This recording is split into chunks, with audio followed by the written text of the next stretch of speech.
Channel. இப்போ நான் பார்க்க போற திருச்செந்தூரை பத்தி முருகப்பெருமாளோட ரெண்டாவது படையான திரௌபதி இந்த திருச்செந்தூர். இந்த திருச்செந்தூர்ல சூரசம்ஹாரம் பண்ணிட்டு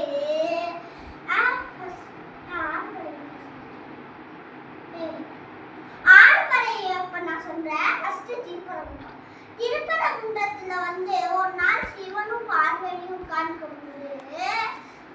அவங்க பார்வதி தாய் மடியில உட்கார்ந்து இந்த முருகப்பெருமாள் சிவன் ஒரு மந்திரம் சொல்லியிருக்காங்க.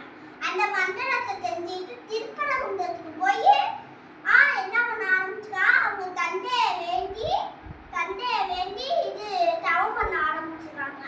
அவங்க கண்ணு பின்னாடி வந்த சிவன் சரிப்பா நான் என் மந்திர பத்தி நீ மந்திரம் பண்ற, நான் கோயிலுக்கு பக்கத்திலே நான் இருந்துக்கிறேன்னு திருப்பரங்குன்றத்துக்கு யாராச்சும் போனா